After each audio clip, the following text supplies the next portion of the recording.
When night falls in the Rockaways, the hoods come out. Ever since Sandy strafed the Queens Peninsula and tore up the boardwalk, it's become an often lawless place where cops are even scarcer than electrical power and food. Locals say they are arming themselves with guns, baseball bats, booby traps, even a bow and arrow, to defend against looters. Thugs have been masquerading as Long Island Power Authority LIPA workers, knocking on doors in the dead of night. But locals say the real workers have been nowhere in sight, causing at least one elected official, "Thank you for trying verbose. This recording will go away once the product has been purchased." Who fears a descent into anarchy if help doesn't arrive soon, to call for the city to investigate the utility. Further exacerbating desperate conditions, it could take at least a month to repair the bridge that connects the Rockaways to the city subway system, officials said. "We booby-trapped our door and keep a baseball bat beside our bed," said Danny L. Harris, 34, rummaging through donated supplies as children rode scooters along half-block chunk of the boardwalk that had moved into the middle of Beach 91st Street. "We heard gunshots for 3 nights and thank you for trying verbose. This recording will go away once the product has been purchased." "The rope," said Harris, who believed they came from the nearby housing projects. Carly Ruggieri, 27, who lives in water-damaged house on the block, said she barricades her door with a bed frame. "There have been people in power department uniforms knocking on doors and asking if they're okay, but at midnight." And another local surfer said he has knives, a machete and a bow and arrow on the ready. Gunshots and slow-rolling cars have become a common fixture of the night since Hurricane Sandy. "I would take a looter with a bow if I felt thank you for trying verbose. This recording will go away once the product has been purchased. Threatened I would definitely use it," said Keepany Singlehurst, 42. "It's like the Wild West. A borderline lawless situation." City Councilman James Saunders D. Far Rockaway said he fears the situation will devolve into anarchy. "We have an explosive mix here," said Sanders. "People will take matters into their own hands."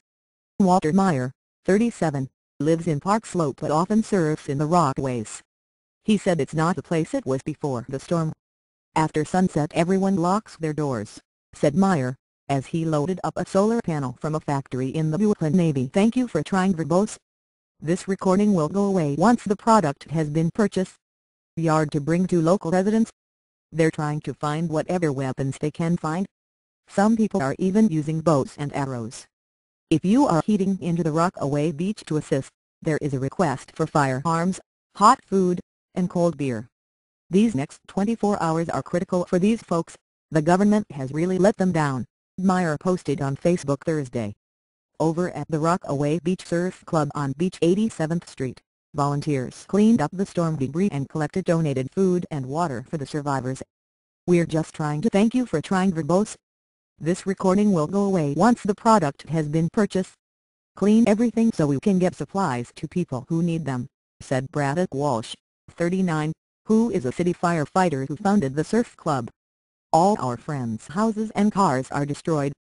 Further east in the Rockaways, hunger stalked the community as angry residents lined up for food deliveries and complained they were being abandoned.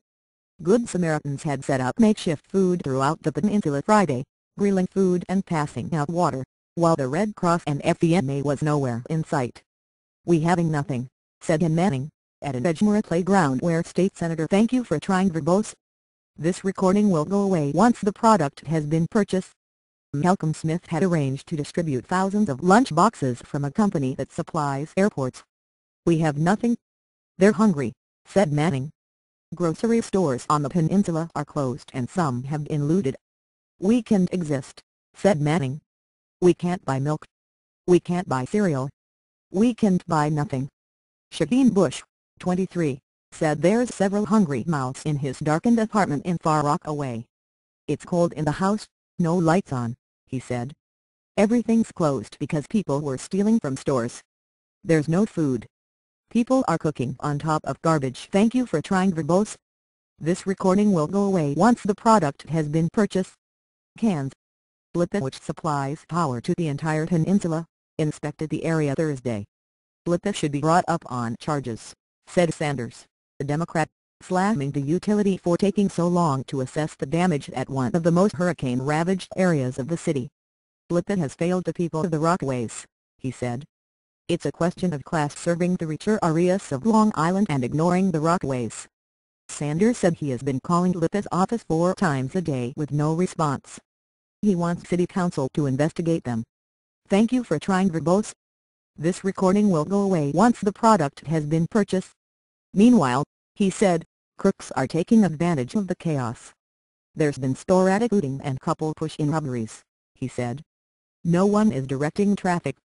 After night, you drive at your own risk. Out on Breezy Point, the air still reeked of gas, smoke and rot. And an invasion of insurance adjusters, some of whom came from as far away as Texas, was underway. Pat Boyle, a 60-year-old court officer from Mineola, L.I., whose summer home in Breezy Point was flooded, said his family also owns another house nearby which burned down. Thank you for trying, verbose. This recording will go away once the product has been purchased. If people don't have flood insurance, he said. It's too high. Still, said Boyle, it could have been worse. We're all pitching in and doing what we can do for each other, he said. That's the kind of neighborhood we are down here. The neighbors will be chipping in good sums of money, labor and food. Whatever it takes. Making matters worse, the A train crossing over Jamaica Bay, south of the Howard Beach station, was decimated, officials said. The MTA took all trains off the Rockaway Peninsula prior to the storm to prevent. Thank you for trying, verbose. This recording will go away once the product has been purchased. Damage to the equipment. The MTA now can't even run the Rockaway shuttle on the peninsula because there are no trains, one official said. There is also no shuttle bus service. You have 500,000 people disconnected from the city, said Meyer. Rockaways always gets left over, he said. It's treated like a marginalized land in the city.